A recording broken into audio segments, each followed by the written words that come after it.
Bom dia. Sempre um prazer e um privilégio estar aqui. Sempre fico muito envergonhado quando eu subo aqui em cima, embora não pareça. Me sinto apto para estar aqui, mas é o Senhor que chama, né? E quando o Senhor chama, a gente só tem que dizer sim. Meus irmãos, antes de nós iniciarmos o culto de hoje, eu queria pedir para os irmãos que nós façamos outra oração. Nunca é demais estarmos em comunhão com o Pai. Aqueles que puderem também, nos colocamos de joelhos.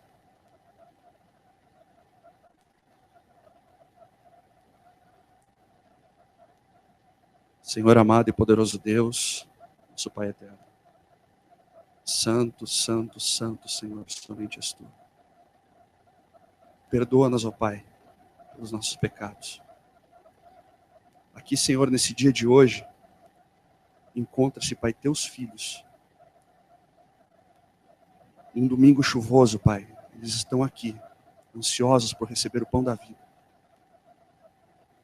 Eu clamo a Ti, ó Pai, que teus santos anjos acampem agora ao nosso lado.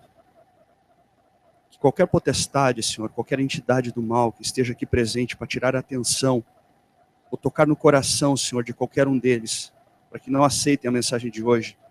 Em nome de Jesus, Senhor, eu clamo que sejam expulsos. Coloque em nossa mente, Senhor, em nosso coração o desejo, a vontade de Te seguir, Pai. E de não seguirmos os nossos achismos ou aquilo que o nosso coração nos diz que é correto, porque enganoso é o nosso coração. Em nome de Jesus, Senhor, que Te clamamos e rogamos. Amém.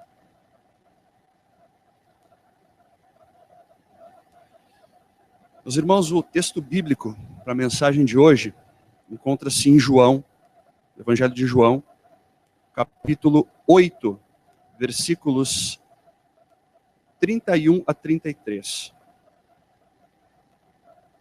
Convido os irmãos para lerem comigo. Depois pularemos para o 39 e para o 44.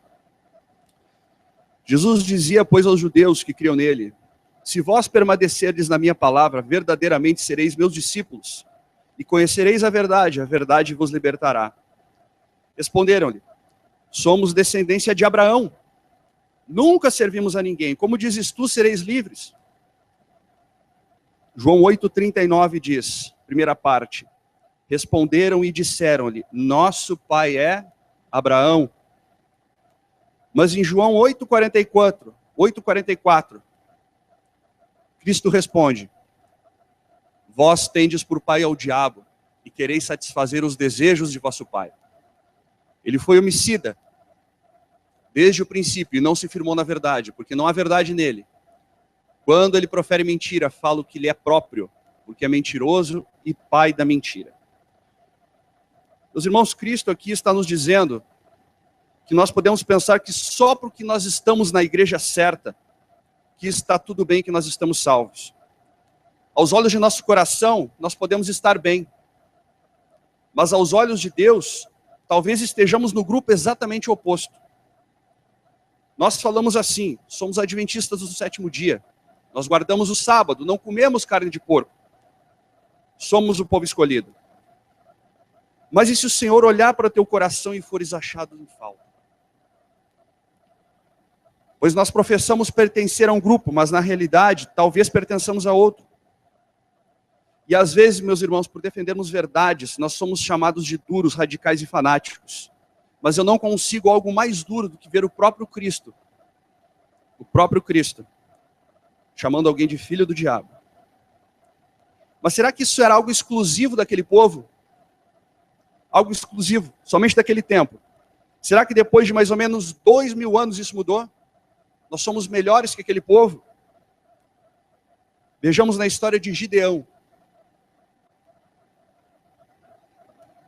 Juízes 7, 5 a 6. E fez descer o povo às águas. Passou um... Isso.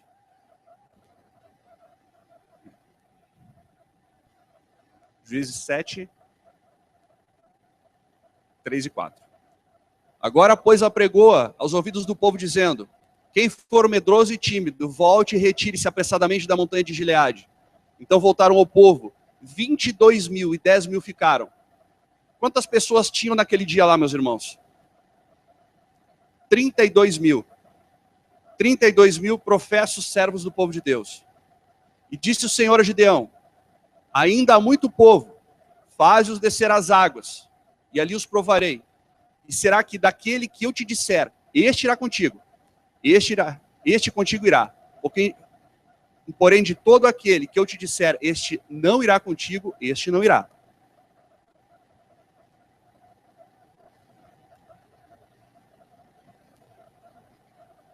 Fez descer o povo às águas. Então o Senhor disse a Gideão: qualquer que lamber as águas com a sua língua, como as lambe o cão, esse porá parte, como também a todo aquele que se abaixar de joelhos a beber. E foi o número dos que lamberam, e levando a mão à boca, 300 homens. Todo o restante do povo se baixou de joelhos a beber das águas. Meus irmãos, quantos professos cristãos tinham nesse exército? 32.000. Foi Gideão que fez o filtro? Foi Deus. O Senhor vem e ele causa uma sacudidura no seu povo. Depois passa mais um instante e ele causa outra sacudidura no seu povo. De 300 para 32.000 nós temos menos de 1%.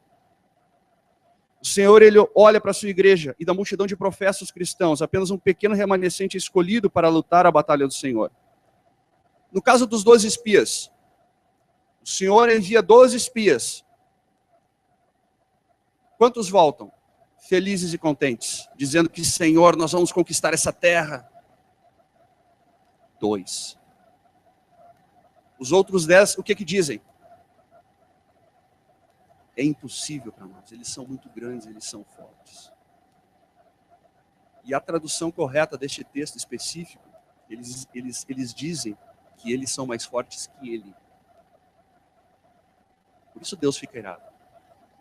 Por isso que o manda que eles vagueiem por 40 anos no deserto. Em 1844, meus irmãos, quantos ansiosos expectantes, professos cristãos estavam lá, vestidos, trajados, esperando a volta de Cristo? 50.000. Passados 2 anos, esse grupo foi 50. Diminuiu para 50.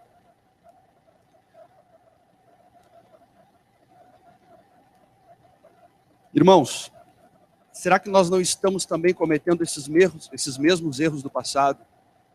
Será que o Senhor não está nos mostrando com a história do passado nós talvez estejamos indo pelo mesmo caminho, de achando que porque temos um pedigree santo, a nossa salvação já esteja garantida?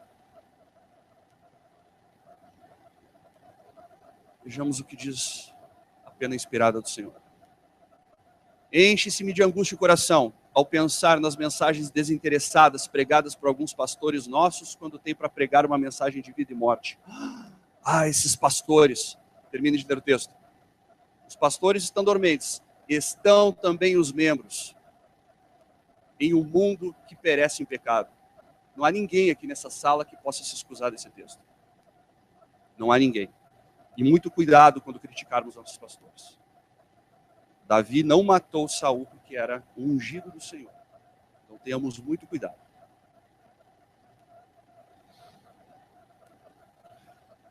Meus irmãos, é muito fácil vir aqui em cima do púlpito e falar que Deus é amor, que Deus te ama, Deus perdoa todos os teus pecados e que está tudo bem e você vai embora tranquilo.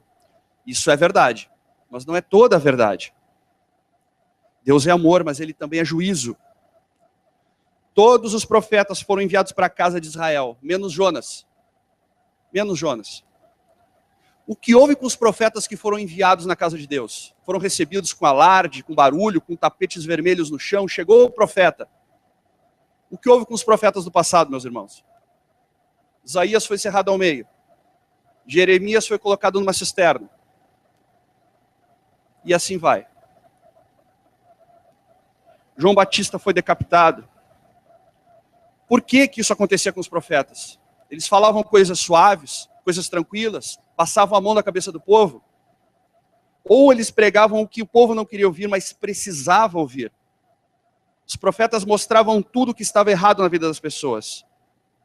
Mas Deus, quando levanta um profeta, ele não está preocupado com a reação do povo.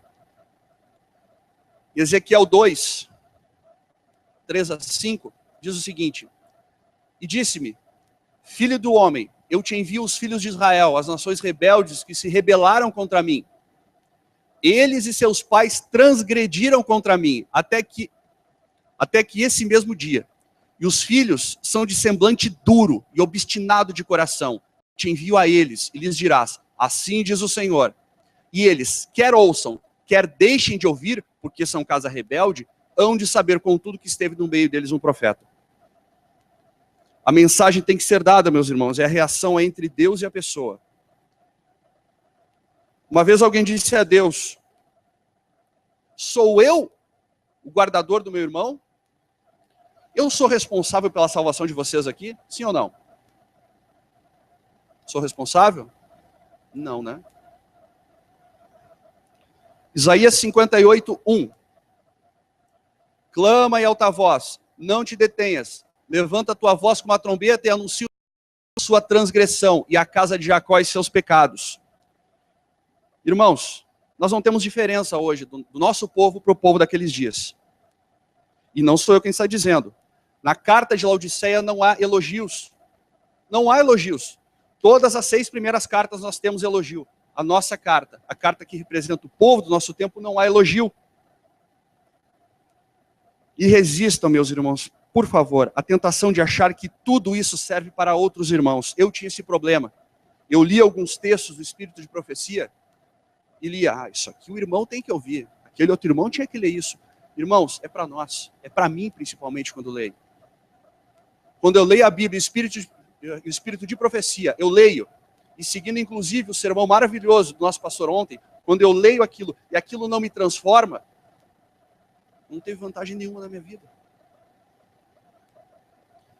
Ezequiel 3, 18-19. Quando eu, o Senhor, disser ao ímpio, certamente morrerás, e tu não avisares, nem falares, para avisar o ímpio acerca do seu mau caminho, para salvar a sua vida, aquele ímpio morrerá na sua iniquidade, mas o seu sangue da tua mão o requererei. Mas se avisares ao ímpio, e ele não se converter da sua impiedade e do seu mau caminho, ele morrerá na sua iniquidade, mas tu livraste a tua alma. Pergunto de novo, meus irmãos, somos guardadores de nossos irmãos? Sim. Mas cuidado, isto não me torna um caçador de pecado dentro da igreja. Jesus, quando ele ia atrás do pecador, ele amava o pecador. Então nunca chegue para o irmão e fale de algum defeito de caráter dele. Algo que você vê que ele está errado, se você não tem amor por ele. Ore primeiro a Deus para ter amor pelo irmão. E depois, entre ele e você, vocês terem uma conversa, mas tem que ter amor.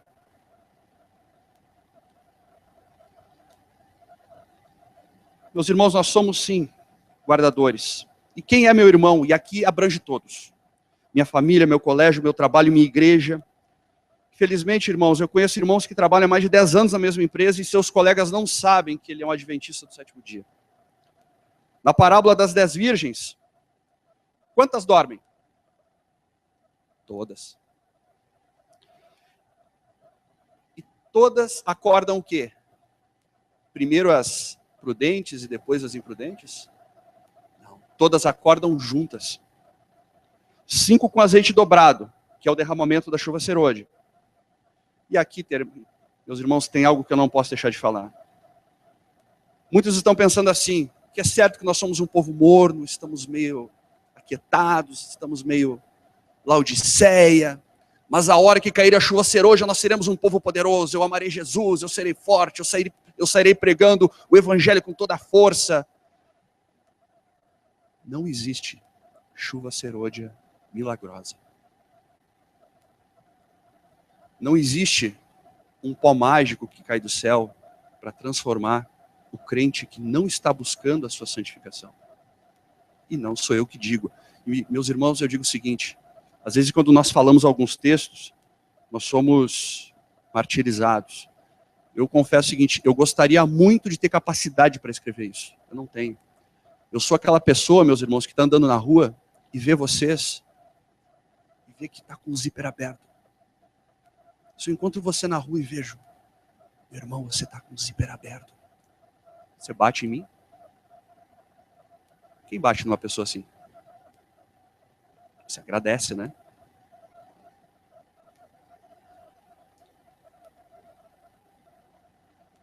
Espírito de profecia com relação a isso nos diz: o selo de Deus jamais será colocado à testa de um homem ou mulher impuros. Jamais será colocado à testa de um homem ou mulher cobiçosos ou amantes do mundo. Jamais será colocado à testa de homens ou mulheres de língua falsa ou coração enganoso. Todos os que recebem o selo devem ser imaculados diante de Deus, candidatos para o céu. Mas então, quem será selado? Quem são as pessoas que serão seladas? Deixemos que a Bíblia responda. Apocalipse 7, 1 a 3. Depois destas coisas, vi 4 anjos que estavam sobre os 4 cantos da terra, detendo os 4 ventos da terra, para que nenhum vento soprasse sobre a terra, nem sobre o mar, nem contra árvore alguma. Vi outro anjo subir do lado do sol nascente, que tinha o selo do Deus vivo. Clamou com grande voz aos 4 anjos, a quem fora dado o poder de danificar a terra e o mar, dizendo: não danifiqueis nem a terra, nem o mar, nem as árvores, até que hajamos selado nas suas testas os que vão todo sábado na igreja. É isso? É isso que está escrito, irmãos? Que palavrinha está marcada em vermelho ali? Servos. O que é um servo? Servo é quem obedece. Então nós já temos uma referência para ser selado. Eu tenho que obedecer. Mas obedecer o quê? A lei de Deus. Porque se eu não tiver a lei de Deus gravada na minha mente e no meu caráter, não tem como eu ser selado. São coisas práticas. Se não começarmos a obedecermos agora, nós não estaremos aptos para depois. Mas talvez alguns digam, não, mas na glorificação eu vou ser transformado. Isso que eu não gosto agora, na glorificação vai ser tudo transformado. O que diz a pena inspirada do Senhor? Se quereis ser santos no céu, precisais ser primeiro santos aonde? Na terra. Os traços de caráter que acalentais na vida não serão modificados pela morte ou pela ressurreição. Saireis da sepultura com a mesma disposição que manifestastes em vosso lar e na sociedade. Jesus não altera o quê? O caráter em sua vida. A obra de transformação ela tem que ser efetuada agora. Nossa vida diária está determinando o nosso destino. Precisamos arrepender-nos dos defeitos de caráter, vencê-los pela graça de Cristo e formar um caráter simétrico neste período de prova, a fim de que sejamos habilitados para as mansões do alto. Só recebe mais luz aquele que vive na luz. Se você não vive na luz que o Senhor te deu, Ele não vai te dar mais luz. Para você receber mais luz, você tem que pegar aquela luz e viver por ela. Mas que povo é esse? Quem é esse povo? E eu vi o número dos selados, e eram 144 mil de todas as tribos de Israel. Aqui nós sabemos que essas tribos de Israel não são as tribos literais. Em Romanos 9, 27, nós lemos: também Isaías clama acerca de Israel. Ainda que o número dos filhos de Israel seja como a areia do mar, o remanescente é que será salvo. Paulo aqui está fazendo uma separação distinta entre a amplitude do povo, do professo povo de Deus, mas fala de um pequeno remanescente que será salvo. Nunca no espírito de profecia na Bíblia fala que a igreja inteira de Laodiceia é o remanescente. Não basta nós sermos adventistas, meus irmãos. Nós temos que ser remanescentes. É uma solene declaração que faço à igreja. Isso quando Ellen White escreveu, né, como muitos dizem, foi no tempo dela. Então, é uma solene declaração que faço à igreja de que nenhum em 20 dos nomes que se acham registrados no livro da igreja está preparado para finalizar sua história terrestre e achar-se-ia tão verdadeiramente sem Deus e sem esperança no mundo como pecador comum. E eu concordo com muitos irmãos que dizem que isso aqui foi para o tempo dela, não é para o nosso. Talvez se fosse no nosso não seria 1 em 20, talvez fosse 1 em 50, 1 em 100. Talvez. Meus irmãos, como deve ser a vida devocional do remanescente, desse professo povo de Deus que quer estar preparado para o selo? No livro Eventos Finais existem 2 capítulos que falam exclusivamente sobre a vida devocional do povo. E nós não temos tempo aqui para falar de todos.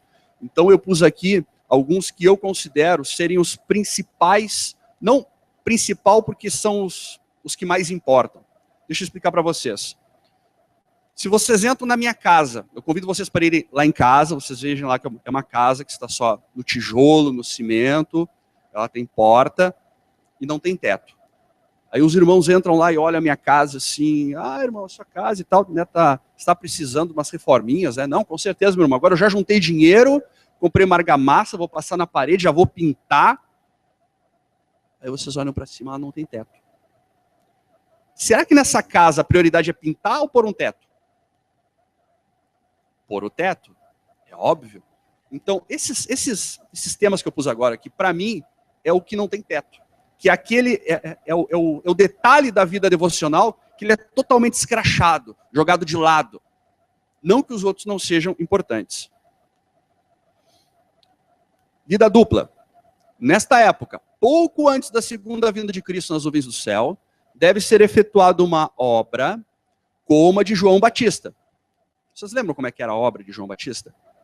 Convido os irmãos para lerem sobre a vida de João Batista. Porque aqui fala que a nossa obra ela tem que ser maior do que foi a dele. Deus chama homens que preparem um povo para permanecer de pé no grande dia do Senhor. Para transmitir tal mensagem como a de João, precisamos ter uma experiência espiritual como a sua. A mesma obra precisa ser efetuada em nós. Temos que contemplar a Deus e, contemplando-o, perder de vista o próprio eu. Uma vez eu ouvi uma pregação do pastor Alejandro Bulhon, que ele dizia o seguinte: é impossível você pecar, é impossível você querer pecar do lado de Jesus. Para você pecar, meu irmão, você tem que fazer o seguinte: você tem que pegar a mão de Jesus, tá andando com ele, aí tu diz para ele assim: Senhor, espera só um pouquinho que eu volto ali e já venho, tá? E vai e peca. Porque do lado de Cristo, nós não pecamos. Nós não temos vontade. Sabe por quê? Nós olhamos, nós o contemplamos e nós perdemos de vista o eu. Não que eu deixe de ser um pecador, porque essa nossa natureza, ela só vai ser extirpada, arrancada de nós, esse desejo da tentação, só na glorificação. Então, qualquer caminho de perfeição cristã nesse sentido é heresia. É só em Cristo. Segundo slide, sim. Aqui. O povo de Deus dá valor à saúde. Ela vem esse chato falando de comida. O povo de Deus dá valor à saúde. A reforma de saúde, foi-me mostrado, é parte da terceira mensagem angélica. E está com ela tão intimamente relacionada como está o braço e a mão do corpo humano. Você sai para a rua sem o braço? Você consegue sair? Hoje eu vou deixar meu braço em casa, eu não preciso dele. Isso aqui é bobagem, esse braço. Como é que o povo que quer ser selado, que tem que dar a terceira mensagem angélica, quer sair para a rua sem dar valor para a reforma de saúde? E aqui tem mais um outro detalhe que eu gosto de falar. Todos sabem, eu sou gaúcho. Sei o que é comer carne. Não é fácil. É difícil. Mas não é impossível. E só ganhamos bênçãos.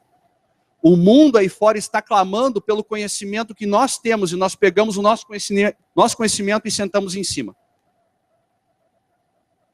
O mundo aí fora clama, qualquer pessoa do mundo, você fala que você é um vegetariano, muito bem, que legal, você está no caminho certo, parabéns. Agora dentro da igreja, radical, fanático, esse cara aí esquece. Vi que nós, como um povo, precisamos fazer um movimento de progresso nesta grande obra. Pastores e povo precisam agir em harmonia. O povo de Deus não está preparado para o alto clamor da terceira mensagem angélica. Olha onde que ela coloca o texto de não estar preparado para o alto clamor, dentro do contexto da saúde. Eles têm uma obra a fazer por si mesmos, eu não posso fazer por vocês. E que não podem deixar para que Deus o faça por eles. O que isso significa? Daniel, estou tentando deixar da carne. Estou num processo. É mesmo, meu irmão? Há quanto tempo? Há 20 anos. Sabe por quê, meu irmão? Porque nós temos a péssima ideia de que nós oramos a Deus. Senhor, tira esse desejo de comer carne dentro de mim, porque nós esperamos que Deus venha e arranque isso de nós. Não é assim que vai acontecer, meus irmãos. Não é assim que vai acontecer. Nós temos que dar o nosso passo da fé. Nós temos que ir de encontro ao Senhor. Temos que dar o primeiro passo e o segundo e confiar nas suas promessas. É uma obra individual. Uma obra que não pode ser deixada para outro.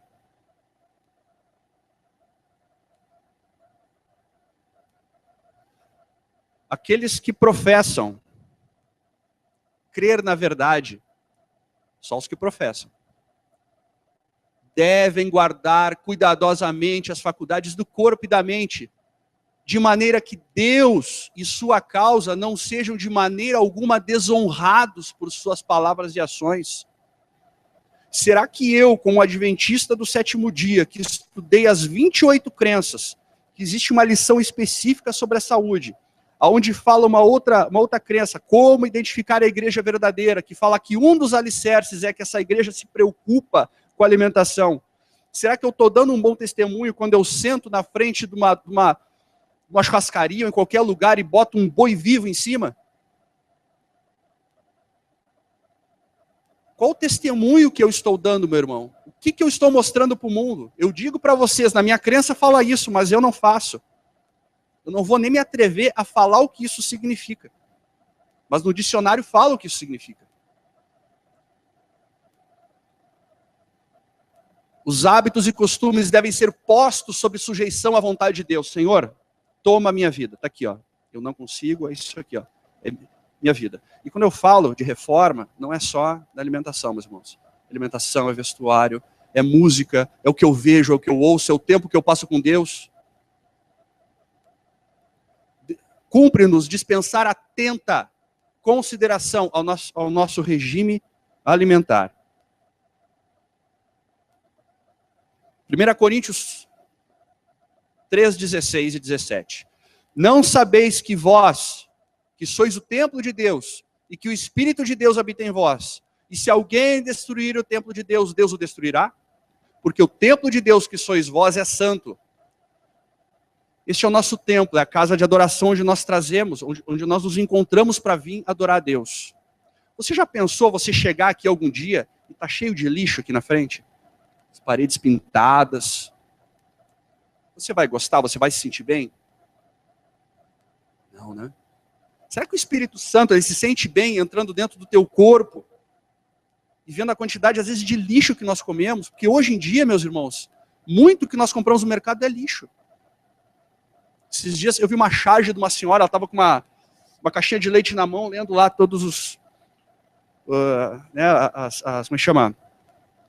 Componentes químicos, né? Aí uma moça do caixa pega e pergunta, o que a senhora está procurando? Leite. Estou procurando leite, escrito aqui.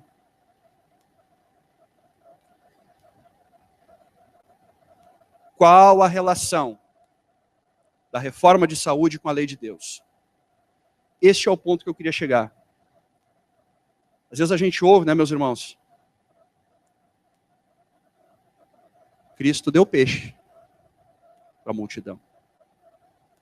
Jesus comeu peixe. Se Jesus comeu peixe, aí nós caímos numa contradição. Por quê? Nós cremos que a igreja adventista do sétimo dia é a mulher vestida de sol com os pés sobre a lua. A igreja remanescente. E para isso nós temos os pré-requisitos de Apocalipse 12 e Apocalipse 14, que dizem que são aqueles que guardam os mandamentos de Deus e têm o quê? O testemunho de Jesus, que é o dom de profecia. É um pré-requisito. Nós somos uma igreja que tem uma profetisa. Não é uma escritora, não é uma das cofundadoras, também é, mas ela é uma profetisa inspirada pelo Senhor para nos dar mensagens para Laodiceia. Agora, se eu pego um texto da Bíblia e contradiz algo que ela escreveu, então temos um problema. Porque se ela contradiz a Bíblia, ela não é uma profetisa. Se ela não é uma profetisa, nós não somos a igreja remanescente. Qual a relação da reforma de saúde com a lei de Deus? Transgressão da lei física é transgressão da lei de Deus. Só por essa pequena linha aqui para mim já estaria suficiente. Nosso Criador é Jesus Cristo. Ele é o autor de nosso ser. Criou a estrutura humana. Ele é o autor das leis físicas, assim como da lei moral, os 10 mandamentos. E o ser humano que se descuida, que descura dos hábitos e práticas atinentes à sua saúde e vida física, faz o quê? O que está escrito ali, meus irmãos? Peca contra Deus. Peca contra Deus. Comer carne não é pecado, sabia? Se você pegar um pedaço de carne, até tem um outro leve comentário que eu queria fazer. Quem é que acha que carne é boa? Que é gostosa? Eu achava isso também. Carne não é gostosa. Come carne sem sal. Pega aquele churrasquinho de domingo, não põe sal, não põe tempero. É boa? É gostosa a carne? Não é, né? Quando você está andando no meio de um bosque, você vê um pomar, vê aquela maçã maravilhosa, brilhando, o que você tem vontade de fazer? Isso eu aprendi ontem com o irmão. O que você tem vontade de fazer? Morder, você olha, tem vontade de pegar aquela maçã e sair comendo. E quando você vê um boi no pasto, o que você tem vontade de fazer? Lá pegar ele pelo chifre, derrubar no chão, estrangular e... vou comer. Não. Muitos que professam amar a Jesus Cristo não mostram a devida reverência e respeito por aquele que deu a sua vida para salvá-lo na morte eterna. Esse texto é forte. Por que reverência? Nós não temos que ter também aqui dentro da igreja reverência? Temos que ficar em silêncio, né? Pelo menos deveríamos, mas temos que ficar em silêncio, sair quietinhos, né? Se o nosso corpo é um templo, eu não tenho que ter reverência também com o meu corpo, que é um templo? O Senhor não é o quê? Reverenciado, nem respeitado, nem reconhecido. E isso é evidente pelo dano causado a seus próprios corpos em violação das leis de seu ser.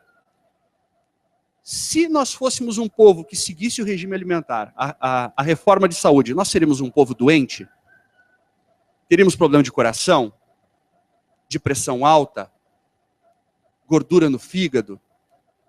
Lúpus? Teríamos sim ou não? Não, né? Imagina a bênção que seria para o mundo aí fora, que está procurando conhecimento sobre como ter uma vida melhor, olhar para esse povo, olha esse povo, que legal, esse povo sabe alguma coisa que eu não sei. E esse povo é um povo especial. E olha, eles usam a Bíblia, olha que interessante. Imagine a bênção que nós seríamos, meus irmãos. Mas espera aí. Daniel, você está dizendo para mim, você está falando tudo isso, puxou o espírito de profecia, blá, blá, blá. Só que assim, mostrou a lei de Deus, mas para mim não serve. Qual o mandamento que... Se eu não faço a reforma de saúde, qual mandamento que eu vou estar quebrando será? Será que eu quebro algum mandamento de Deus? Não tem lógica, né? São 10 mandamentos, não tem lá um 11º, farás a reforma de saúde. Não tem, né? Eu quebro algum mandamento, será? Vamos ver. Foi-me mostrado que se penetrou muito pouco na reforma de saúde até agora. Enquanto alguns examinam profundamente e exercem a sua fé na obra, outros permanecem o quê? Indiferentes e mal deram o quê? Primeiro passo em direção da reforma. Parece ter neles um sentimento de descrença. E quando esta reforma restringe o apetite concupiscente, muitos retrocedem. Busco de novo a pregação do nosso pastor ontem. Eu aceito a Cristo, eu aceitei a Jesus, mas quando Jesus me pede uma coisa, Senhor, isso não. Isso não, pai. Não, isso não. Por quê?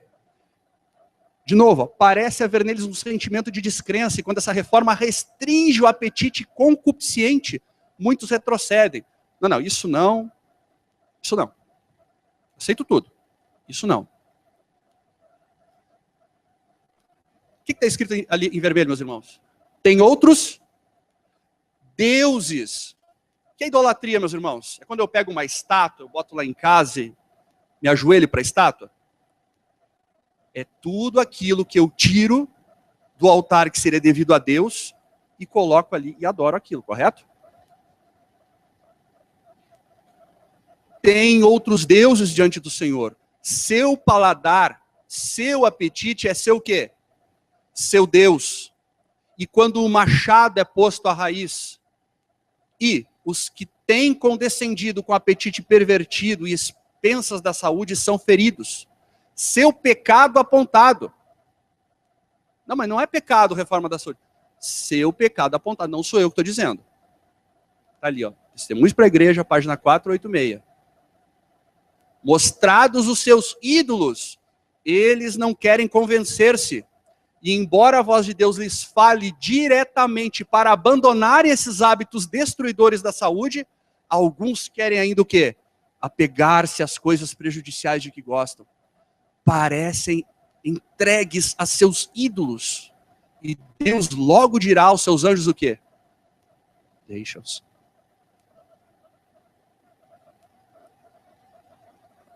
Alguns têm escarnecido da reforma da saúde. Isso é mentira, né? Ninguém escarnece da reforma da saúde aqui. E dito que ela é de todo o quê? Desnecessária. É bobagem, um apêndice. Deus deu 2 livros. O regime, tá? Porque o livro Conselhos sobre Regime Alimentar, não sei se você sabe, o título dele não é Conselhos sobre Regime Alimentar. O título original é O Regime Alimentar. Conselhos é uma palavra que um editor colocou em 1970 para dar uma aliviada, né? Para não ficar aquela coisa tão pesada. Deu um efeito pior ainda, né? Porque a gente ouve falar, conselho, eu ouço se eu quero. Que também é um problema, né? Porque o Deus do céu, o Criador do céu e da terra, mantenedor de todo o universo, está te dando um conselho. Meu filho, vai por aqui. Não, senhor, quer saber? Eu acho que a tua ideia não está muito boa, acho que eu vou pelo meu caminho aqui. Mas muito obrigado. Também é um problema. Dizem ainda que esse assunto estava sendo levado a extremos. Esses extremistas, esses fanáticos, não sabem o que estão falando. Nunca vos envergonheis de dizer, não, obrigado, não como carne. Opa, Daniel, só um pouquinho, mas assim, eu entendo que tu queira comer carne, mas assim, é chato tu ir na casa de um irmão, de uma pessoa que não tem a mesma fé, né? A gente tem que ter um equilíbrio. Não, obrigado, não como carne. Tenho conscienciosos escrúpulos quanto a comer carne de animais. Nessa frase aqui, tem uma outra frasezinha antes, que eu não achei própria colocar. Mas se vocês quiserem ler depois, está lá em Conselhos sobre Regime Alimentar, página 402. Mas onde está na Bíblia? Porque Daniel, você só me mostrou aí espírito de profecia, espírito de profecia, espírito de profecia. Não está na Bíblia. Jesus comeu carne. Todo mundo comeu carne. Depois de Noé, que Deus autorizou a comer carne, e aqui tem um parênteses, né? Quando Deus faz autorização para comer carne, ele fala o quê? Comer carne pode. O que não podia comer que tem na carne? Sangue. Sabe essa picanha pingando que tu come? Que nós, né? Que eu também comia. Também é errado. Está lá pingando. Não pode comer sangue. O judeu mesmo, aquele bem radical, né? Aquele que segue estritamente a lei, ele deixa a carne entrar num processo, mata o animal de forma correta e escorre todo o sangue, fica quase uma pasta branca. Então, aqui temos outro problema. Mas, Daniel, onde que está na Bíblia? Porque se não está na Bíblia, para mim, não adianta. Meus irmãos, desconfiar do espírito de profecia é perigoso, muito perigoso. Porque nós entramos naquele conceito, né? Se eu desconfio do espírito de profecia, então essa não é a igreja correta. É um problema isso. Mas, vamos mostrar para os irmãos hoje onde que está na Bíblia a reforma de saúde. Opa! A resposta, meus irmãos, está na doutrina do santuário e no dia da expiação, ou Yom Kippur. Antes de Jesus morrer na cruz, o que o povo tinha que fazer para ser salvo? Qual era o processo? Pegava a minha oferta, meu sacrifício, levava até o santuário, confessava o meu pecado, transferia o meu pecado para aquele animal, e aquele animal servia de expiação para mim, representando o sacrifício de Jesus, correto? Isso é pacífico, né? Durante todos os dias do ano, isso era feito. Certo? Esse era o procedimento. Mas tinha um dia específico no ano, que era um dos dias mais temidos pelo povo de Israel terrestre. Dia 14 do 7º mês, o dia da expiação. Por quê? O sumo sacerdote, ele entrava dentro do Santíssimo, né? E fazia o quê? A expiação do povo. Ele entrava lá para quê? Para transferir os pecados que tinha dentro do santuário. Por que precisava ser feito isso? Durante todo o ano, o sangue dos bichinhos, ele era aspergido naquele véu que dividia o santo do santíssimo, certo? Dentro do santuário, será que tinha um cheiro gostoso? Era legal, será, estar dentro do santuário? Imagina aquele sangue o ano inteiro, aquele sangue seco ali. Tinha cheiro de morte lá dentro, né? Devia de ser um lugar terrível, porque todos os pecados eles eram transferidos para o santuário. Esse dia da expiação, será que era só um momento que o povo estava preocupado assim, ó, nós temos que limpar essa cortina, que ela não está com cheiro agradável? Será que era só isso que Deus estava querendo nos dizer? Era transferir todos esses pecados nessa cortina, eles eram transferidos para quem? O bode Azazel. Que é o que vai acontecer com Satanás. Por isso que ele está correndo hoje. Por isso que ele quer que você não se arrependa do seu pecado. Porque para cada pecado que você se arrepende, é mais um que ele vai ter que pagar lá no final, que ele vai ter que sofrer. Então tinha todo esse processo, né? O sacerdote que entrava lá dentro, ele estava lá dentro no momento da expiação, fazendo toda aquela transferência de pecados para cá. Como é que o povo ficava lá fora? Ficava de festa? Ficava lá dançando, fazendo churrascada. Era assim que o povo ficava lá fora? Como é que o povo ficava lá fora? Em humilhação, contrição, vestido de pano e saco, e fazendo o quê? Jejum. O povo jejuava. Agora fica um pouquinho claro por que Ellen White fala isso aqui, ó? Maiores reformas devem se ver entre o povo que professa aguardar o breve aparecimento de Cristo. A reforma de saúde deve efetuar entre nosso povo uma obra que ainda não fez. Há pessoas que devem despertar para o perigo de comer carne e ainda comem carne de animais, pondo assim em risco a saúde física, mental. Qual o último? Espiritual. Quer dizer, então, que eu comer carne pode afetar a minha espiritualidade? Não sou eu que estou dizendo. É apenas inspirado do Senhor. Mensagem direta do trono da graça.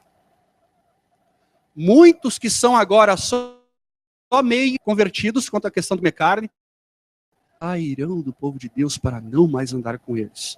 Meus irmãos, quando eu li isso uma vez, eu fiquei chocado. Confesso que eu fiquei chocado e eu relutei, não vou ler porque isso aqui está fora de contexto, tenho que usar hermenêutica, porque não é bem assim. Hoje eu virei vegetariano. Se alguém no grande dia da expiação não se humilhasse, não fizesse jejum, o que acontecia com essa pessoa? Outro exemplo, 10ª praga no Egito. A Páscoa, né? Nós sempre nos lembramos da parte mais bonita. O Senhor manda pegar um cordeirinho, imolar, pegar o sangue, aspergir na porta. Estou dentro de casa, o sangue de Jesus está gravado na porta do meu coração, então está tudo certo. Antes de aspergir, o que Deus pediu para o povo ficar fazendo dentro da casa? Comendo pão sem fermento. Fermento é símbolo do pecado. E comendo o quê? Ervas amargas. Se alguém nesse dia, e é uma pergunta que eu vou deixar no ar, se alguém na casa de Israel nesse dia, eu não vou comer pão, eu vou comer um pãozinho mesmo, aquele pão feito em casa, bem, né, gordinho, só uma manteiguinha quente em cima, ervinha amarga nada, eu vou botar um cordeiro no rolete ali, porque o sangue está na porta. Será que o anjo entraria dentro dessa casa ou não? Pergunta.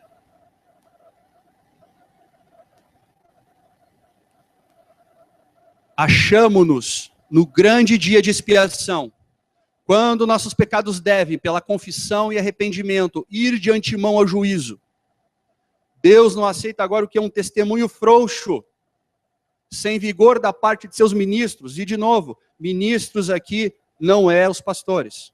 Nós temos a mania de colocar a culpa em pastores, colocar a culpa na instituição, colocar a culpa na igreja.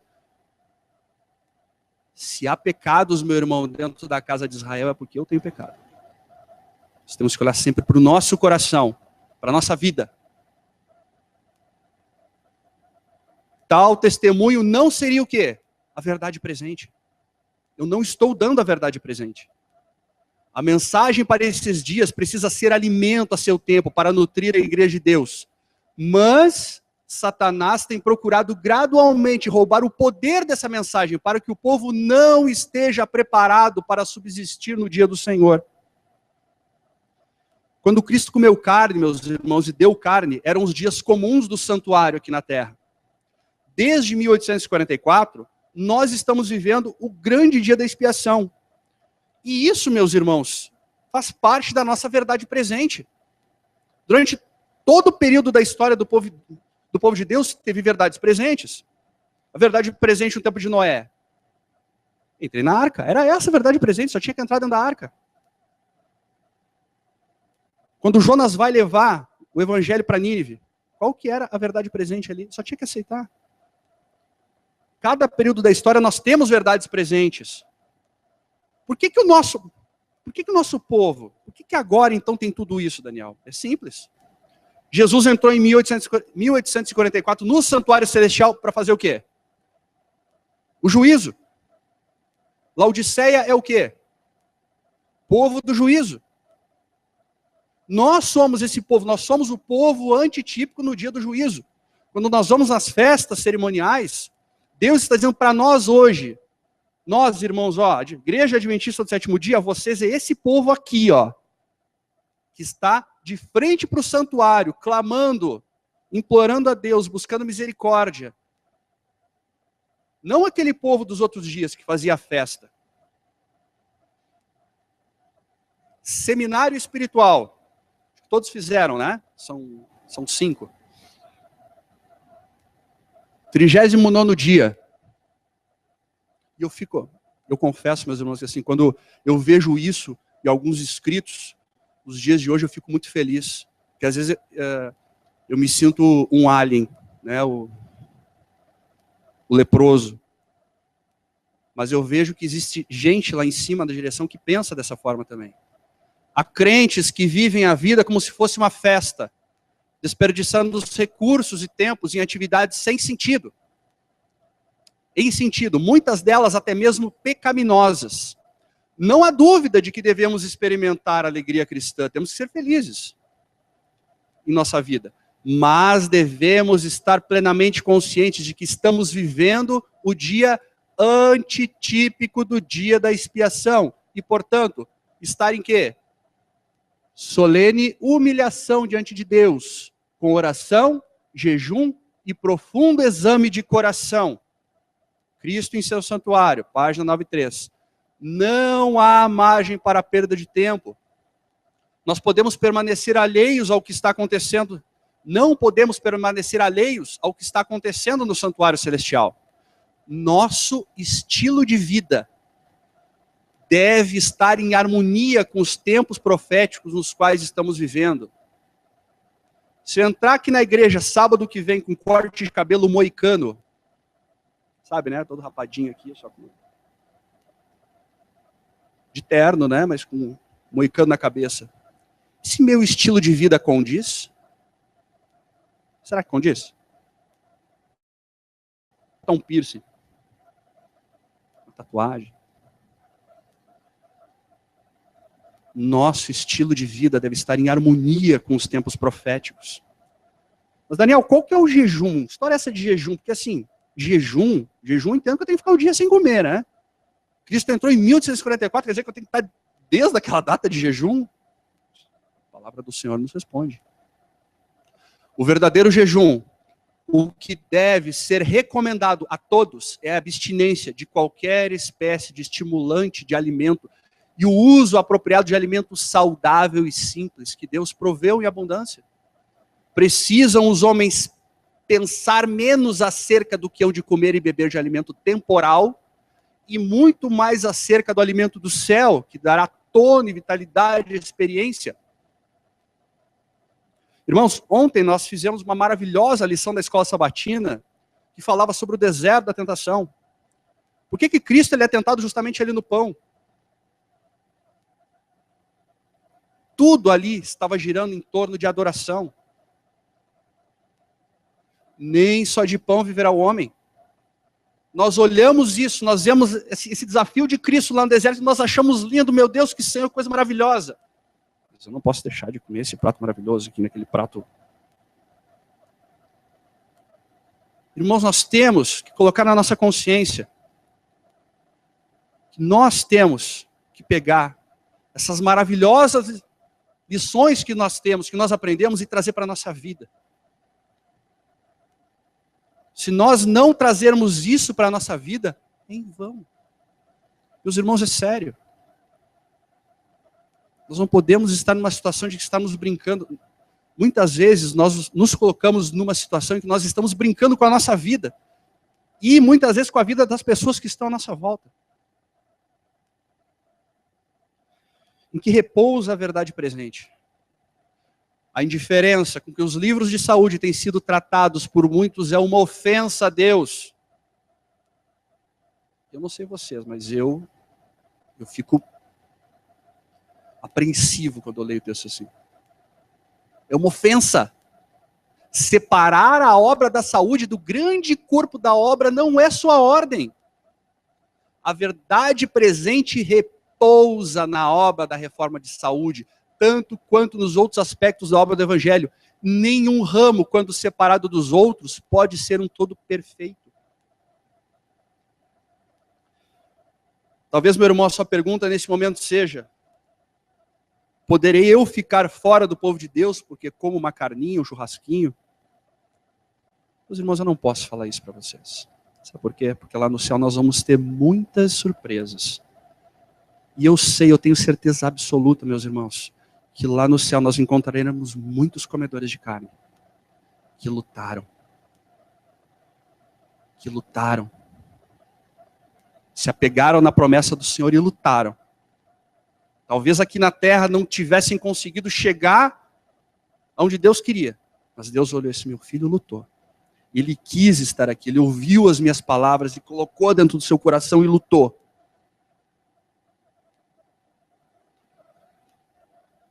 Talvez, meus irmãos, esse pensamento, às vezes nós ficarmos classificando o que é pecado ou não, talvez tenha sido o mesmo pensamento de Eva. Talvez Eva, quando foi tentada pela cobra, ela olhou aquele jardim maravilhoso, imenso, cheio de coisas belas. Ela olhou assim: Deus não vai destruir esse jardim se eu der uma mordidinha nessa fruta. Deus é amor. Por causa de uma mordida numa fruta, um jardim inteiro se perdeu. Uma raça inteira caiu. E Jesus teve que vir aqui morrer por mim e por você. Eu concluo, meus irmãos, hoje, com um texto que está lá em 2 Timóteo.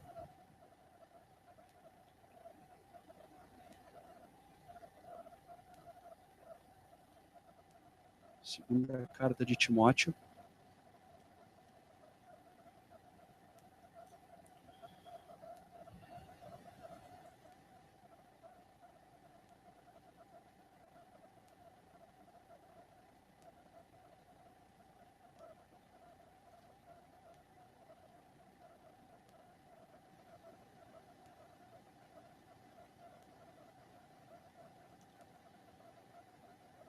Perdi o texto agora, irmãos, desculpa. É aquele trecho de Timóteo em que ele fala: combati o bom combate.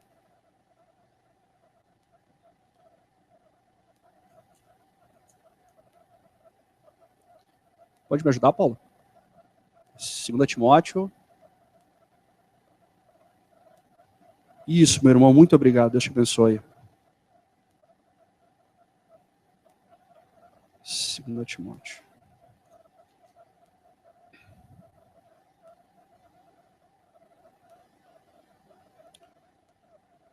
Segunda Timóteo 4, do 7 em diante.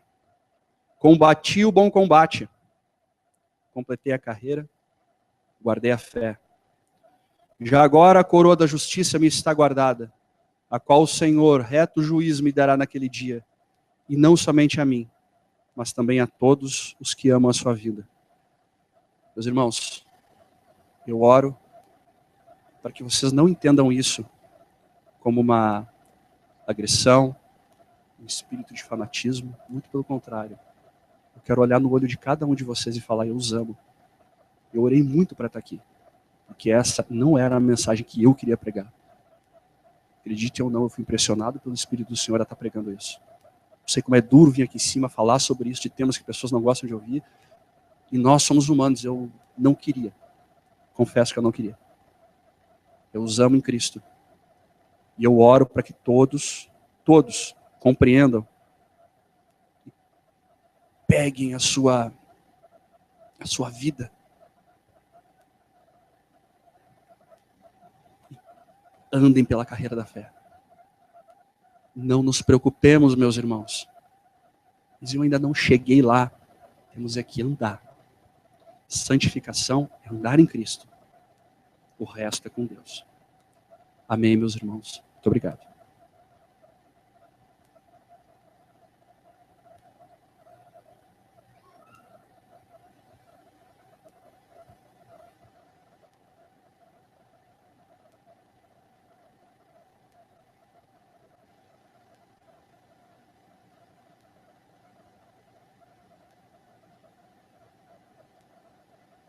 Na certeza de que, apesar do processo de santificação que temos, das lutas que ainda temos que vencer, na certeza de que Cristo nos dará força para conseguirmos alcançar esse objetivo e que nós o veremos, nós vamos cantar o hino 147, em pé.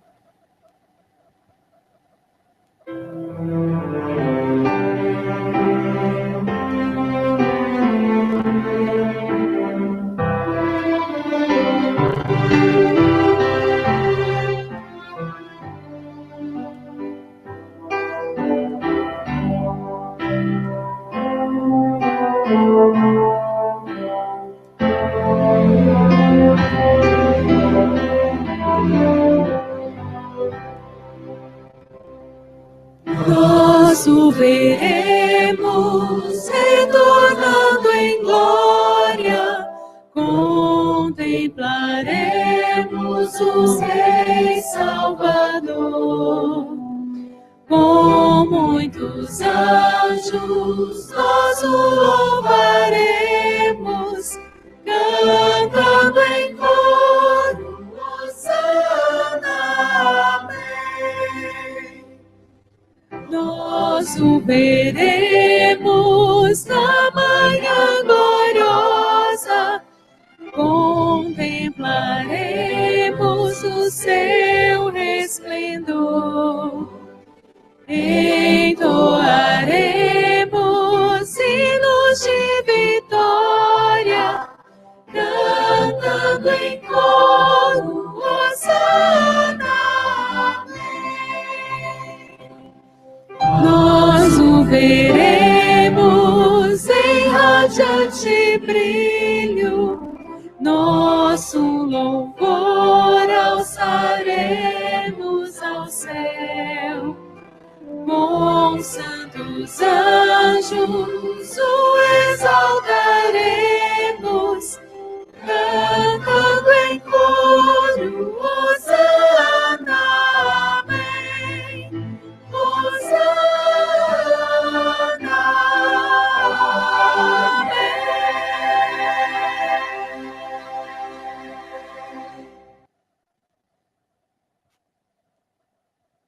Senhor, amado e poderoso Deus, te agradecemos, ó Senhor, por cada palavra revelada, por cada momento, Senhor, que passamos em Tua presença.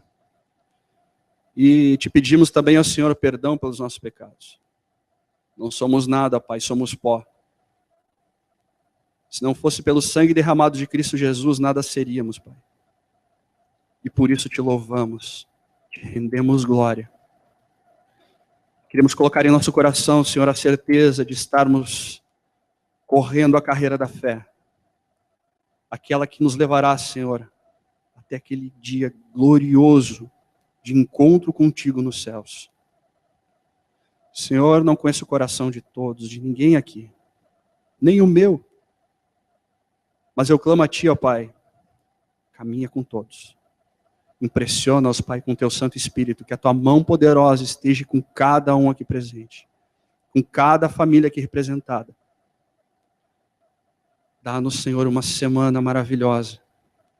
Nos proteja do mal. Guia-nos, Pai, das flechas do maligno. E nos dá força, Senhor, para cada vez que cairmos, levantarmos e Te louvarmos. Guia-nos até a nossa casa, Pai, em segurança. É o que te pedimos em nome de Jesus. Amém.